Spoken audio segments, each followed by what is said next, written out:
La primera vez que apareció fue en enero de 1848, en el periódico de Marx, la Nueva Gaceta Renana. Engels escribió cómo la guerra de clases, en términos marxistas, significaba que cuando la revolución socialista tuviese lugar, habría sociedades primitivas en Europa atrasadas 2 etapas, porque aún no serían capitalistas. Y tenían en mente a los vascos, los bretones, los escoceses de las tierras altas y los serbios. Los llamaba basura racial. Y habría que destruirles, porque al estar en 2 etapas atrasadas en la lucha histórica, sería imposible conducirles a la revolución. Lenin estudió detenidamente las enseñanzas de Marx y Engels y estableció el primer país comunista del mundo. Un año después de la muerte de Lenin, en 1924, el New York Times publicó un pequeño artículo que en el momento pasó casi desapercibido. Hablaba de un nuevo partido establecido en Alemania. El Partido Nacional Socialista de los Trabajadores, del cual Adolf Hitler es líder y creador, insiste en su creencia de que Lenin y Hitler son comparables. ¿Quién está hablando? Un tal Dr. Goebbels. Basándonos en la afirmación del orador de que Lenin fue el gran hombre, solo superado por Hitler, y de que la diferencia entre el comunismo y las creencias de Hitler es muy leve, se abrió una facción de guerra al ritmo de las jarras de cerveza. Impresionante. El futuro ministro de propaganda nazi, Goebbels, declaraba abiertamente que la diferencia entre el comunismo de Lenin y las creencias de Hitler era muy leve.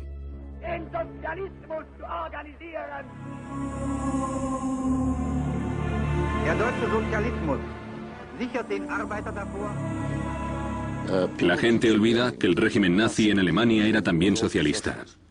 Se llamaba oficialmente Partido Nacional Socialista de los Trabajadores. Por tanto, es una rama del socialismo. Los soviéticos eran socialistas internacionales y los de Alemania eran nacionalsocialistas. En realidad se trata de lo mismo, solo una pequeña diferencia de interpretación.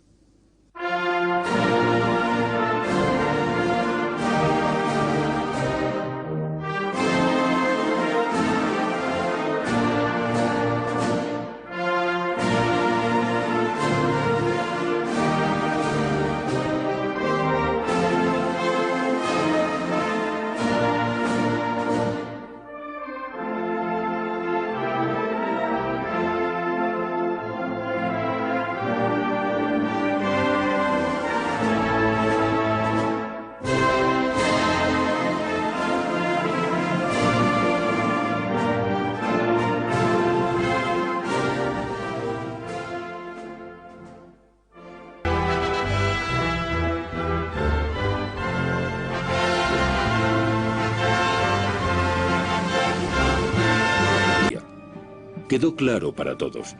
Para evitar una catástrofe global, había que parar a Hitler. Pero Stalin se negó a unirse a la coalición anti-hitleriana. La idea era destruir el viejo orden en Europa. Y esa era la gran idea de Stalin. Dejar que Hitler fuese el malo. Iría y destruiría el orden europeo. No habría parlamentos, ni sindicatos, ni ejércitos, ni gobiernos. Y entonces aparecería Stalin como libertador. Habría millones de personas en los campos de concentración esperando que alguien los liberara. Y Stalin y el Ejército Rojo vendrían como los libertadores. Ese era su plan.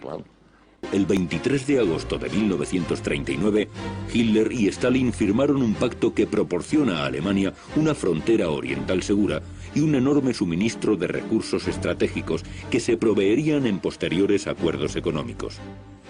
El 24 de agosto, el ministro de Asuntos Exteriores nazi, Ribbentrop, informa a Hitler en su visita a Moscú. Hitler se regocija. Ya tiene todo lo que necesita para comenzar la guerra mundial. El Ejército Rojo parecía diferente entonces. Entró en la Segunda Guerra Mundial, mano a mano con las SS. En ocasiones, las poblaciones locales no les diferenciaban, así que para estar seguros, se dirigían a ambos.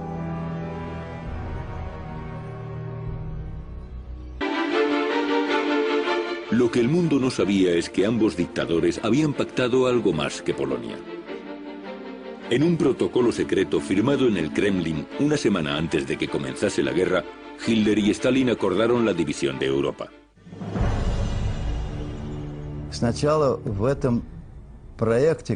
En un primer momento, la propuesta de Ribbentrop no lo contemplaba.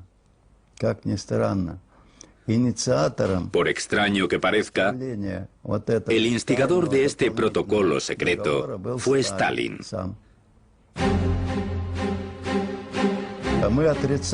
Pero lo negamos, porque era tan agresivo que el Partido Comunista no podía haberlo firmado. Así que lo negamos hasta el último día. Mediante este protocolo secreto, Hitler dio luz verde a Stalin a ocupar varios países europeos. Por su brutal agresión a Finlandia, la URSS fue expulsada de la Liga de las Naciones. La retórica del Kremlin sobre una lucha contra el fascismo finlandés no se tomó en serio. Solo 3 países habían sido anteriormente etiquetados como agresores por la Liga: el Japón militarista, la Italia fascista y la Alemania nazi. Ahora estaban unidos por la Unión Soviética. En Europa, a la Unión Soviética solo le quedaba un aliado: Hitler.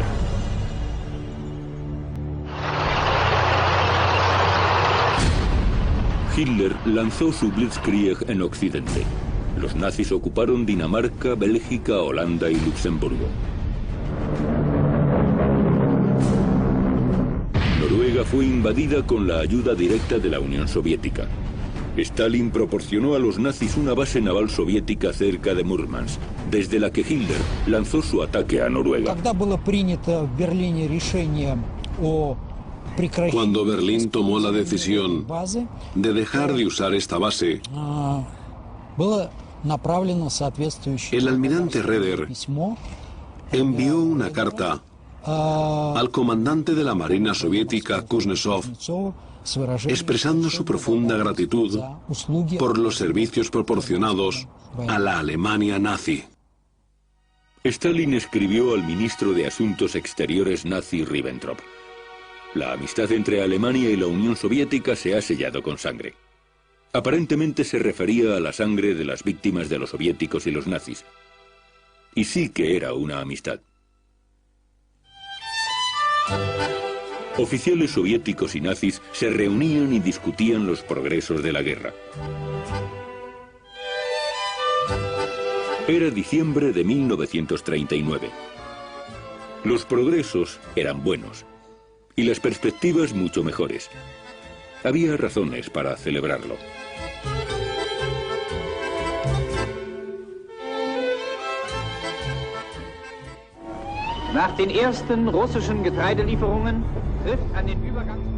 La Unión Soviética se convirtió en el mayor proveedor de recursos para la máquina de guerra nazi.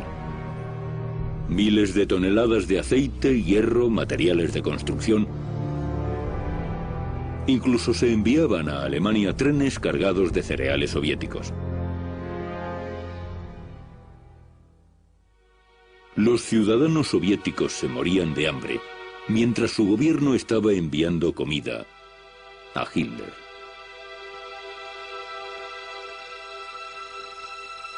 Era evidente para todos: Stalin estaba con los fascistas.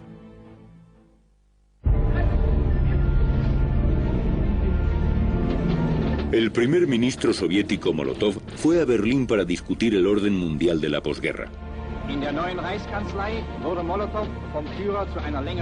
Llegó con una lista de los territorios en los que estaba interesada la URSS.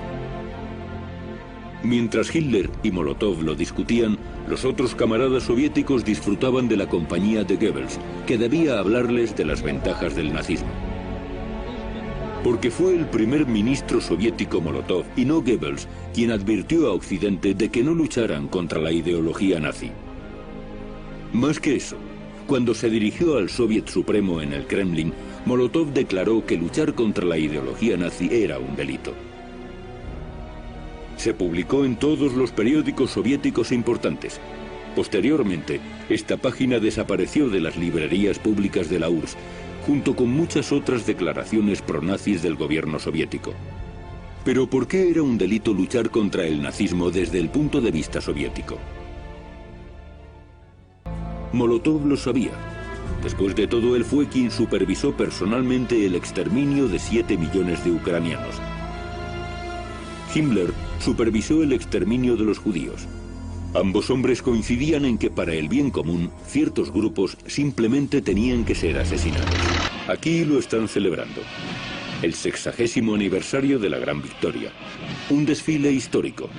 No menos histórico que el de la primera victoria soviética en la Segunda Guerra Mundial, junto a los nazis. Die kommandierenden Generale der deutschen und sowjetrussischen Truppen nahmen gemeinsam den Vorbeimarsch ihrer Formationen ab. Los soviéticos nunca resaltaron que estaban desfilando bajo la bandera nazi. Oficialmente, Moscú se retrataba a sí mismo como un luchador épico antifascista. Mucha gente lo creía. Muchos judíos volaron a la URSS para protegerse de Hitler. Y entonces Stalin hizo algo inimaginable. Los acorraló y los devolvió a la Gestapo como gesto de amistad.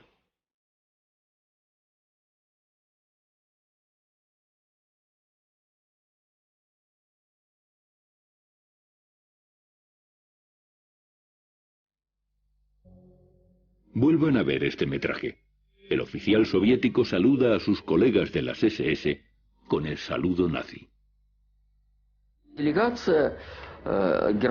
Una delegación de la Gestapo alemana y de las SS vino a la Unión Soviética para aprender a construir campos de concentración.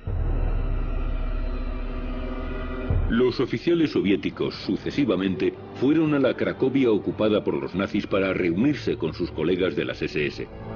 El asunto de los judíos seguía siendo de lo más importante en la agenda. Los oficiales soviéticos coordinaron la deportación de los judíos personalmente con el jefe de brigadas de las SS, Otto Wachter, uno de los cerebros del Holocausto. Trasladó a los judíos al gueto de Cracovia y posteriormente organizó su exterminio en cámaras de gas. En 1939 Stalin despidió al que había sido mucho tiempo su ministro de Asuntos Exteriores, Litvinov. Como era judío, Litvinov no podía firmar ningún acuerdo con Alemania. En mayo de 1939, Litvinov fue destituido. El ministro de Asuntos Exteriores soviético fue rodeado por tropas de la NKVD, tanques. Y Stalin dio la orden, vaciad la sinagoga, algo que no es muy bueno que se diga. Se esperaría algo así de Hitler. Pero Stalin era igualmente capaz de un prejuicio tal. El líder comunista en el exilio, Lev Trotsky, advirtió al mundo del antisemitismo de Stalin y del hecho de que Stalin y Hitler colaboraban en secreto. Stalin's police, the GPU, has fallen to the level of the Nazi Gestapo. Su forma de hablar directa se estaba convirtiendo en un peligro para el Kremlin. Trotsky era consciente de que cada discurso que daba podía ser el último. Sabía que Stalin estaba detrás de él, pero ni en sus peores pesadillas podía imaginarse que su muerte sería tan agonizante. Stalin, agente secreto a México, se introdujo en la casa de Trotsky y le golpeó en la cabeza con un hacha alpina. Trotsky luchó por su vida durante 2 días y después murió con dolores horribles. En los tiempos de Stalin no se discutía con los críticos, se les asesinaba.